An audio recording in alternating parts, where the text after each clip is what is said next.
Hi everybody, this is Brandon with Fold Up Games and you are in game class. Welcome, how are you doing? I'm doing well, thank you for asking. Today in this exciting episode we're going to talk about floating health bars. This is the sort of thing that goes over top of your main characters or your bad dudes. In this case we're going to have a robot and he's going to have this health bar floating over his head that's going to change shapes as he takes damage. Now I'm not the first person to do this kind of a tutorial, I'm certainly not the last. If you're in this channel, you either stumbled in here by mistake, you got pranked, or you actually like the way I present stuff. I hope that's it. In any case, before we get started into this, let's take a look at the manner in which GameMaker thinks about rectangles. Sorry if this is remedial and you already understand it. For those of you who are newer to coding, we're going to be doing a little bit of coding, and I do want to explain that fundamental concept. When you write a rectangle in GameMaker, it's X, Y, X, Y, and fill. What it does is it asks you to fill that out. Draw a rectangle, and it says what's the first part is X1. X1 is probably going to be your left-hand side. It could be your right-hand side, but for our purposes, it's going to be your left-hand side. X1, guess what the next one is? Y1. Y1 will be the top. X2 is the right. Y2 is the bottom. The last thing it wants to know is if you want to fill it in or not. Fill it in, yes or no, 1 or 0 in the vernacular of video games. Filling it in is obviously a fill, and saying no means it's going to be just a empty rectangular stroke, a drawn box. What we're going to do with our guy is draw it from the middle, and we're going to draw it out to the left, and we're going to draw it out to the right. So this X1, X2 is going to be super important in what we do, and we're going to draw that out based on his health. Okay? So as his health changes, that bar will also change. Let's get out of that and jump over to the game, and I'm going to launch GameMaker, my little tutorial level with the robot, and we're going to shoot at him. Pew, pew, pew. Pew, pew, pew. I'm not going to waste your time showing how to draw graphics or get bullets going. I'm sure you know how to do that already.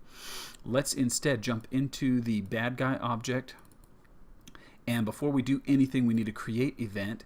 And we're going to go to the control. You could do this with a dragging in a variable over here somewhere. I don't even know where they are anymore. I don't actually. There it is. You could do it this way. If you're not using code, this is a great opportunity for you to start. So we say my health equals 100. See that? There you go. Let's do it in code though. Drag this code in.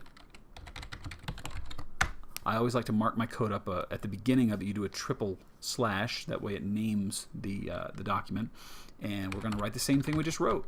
My health equals 100. If you're new to health, new to code, congratulations. You just wrote some code. How hard was that? Easy peasy, right? The next thing we need to do is have a draw event. Again, back to the code. And I'm going to name it triple slash. You can mark up your code at any point with a double slash and just say note to self. That's always a great thing to do, but at the beginning of it, if you're at a triple slash, it actually names the entire little document there. We need to start out with draw self, and it needs to be filled in. Right down here in the bottom of the screen, it tells you what you need to do. Draw self, and fill in those parentheses. It literally told you what to do. If you don't say draw self, it'll just draw whatever you say next, and there will be no robot on screen. Now we're going to write that code that we talked about a second ago. We're going to do the draw rectangle, draw underscore. Look at that. It's trying to tell you what to fill out. Remember what we talked about over in the slides? X1, Y1, X2, Y2, and do you want an outline? It's literally giving you the cheat sheet right there. Draw rectangle, and we're going to do, this is where it gets a little interesting. We'll do X minus my health. Okay? You follow me? Because a second ago we were saying we're going to draw it from his center point and we're going to draw it off to the left. Well, what's the left? The left is going to be however much my health equals. So it'll be X is your center point, and we know that it's the center point because that's the way I set up the sprite for the bad guy. His center point is right there. This origin point, so he's going to draw it from that middle point. For those of you who are a little more advanced, I'm sorry if this is going too slow for you. You probably don't even need this class if this is too slow for you. For everybody else, I'm going to keep up a pace. I hope I don't lose you.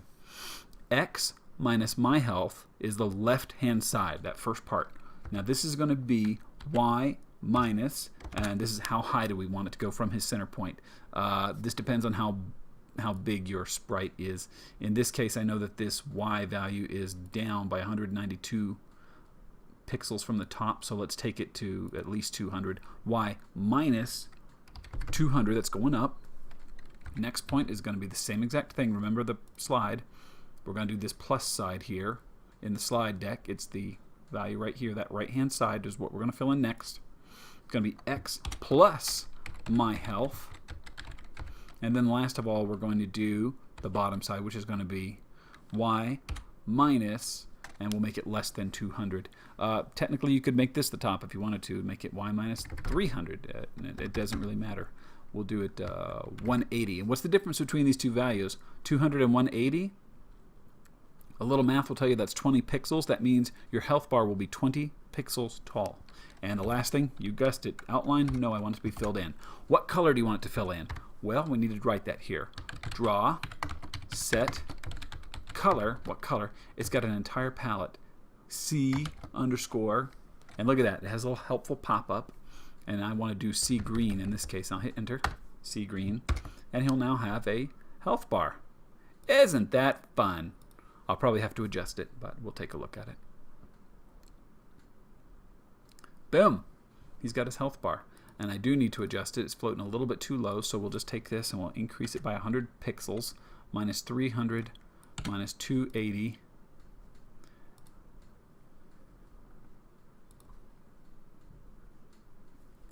We'll run this again. Always check, always check, always check. That's probably a little too high, but I don't want to waste your time. We'll just leave it right there for the time being. Draw a rectangle, X minus my health, X plus my health. That's the important part. Now, you can do a little extra math here if you need to. If you need to make that bigger, make it smaller, we could say times 2. So it'll be double my health times 2. You could also write divided by 2 if you wanted to make it, not quite as small. So this will be a super wide health bar. See there? All right, not bad though. We'll just go ahead and keep it at plus my health minus my health. So what do we need to do is to make him take damage so we can see it work. So we'll do the collision with that bullet object. So it's on collision with the bullet object. I've already got the bullet object itself. When it collides with him, it just deletes itself. So now we need to make him take a little damage. How do we do that? Minus equals 10. That means he can take 10 hits from this bullet. I always do health on a value of 100 because it's like 100%. You can do health on whatever value you want to. I find that 100 works. It gives me a little flexibility to make some objects damage more. Oh, check that out. Now it'll start increasing itself because it's just flipped around negative. By this point, your guy should have been destroyed. Now, how do we get it to change colors? I told you I would, right? We'll do this. Over here in the draw event, we'll say if my health is greater than whatever value you want to give it, let's say 20, draw C green.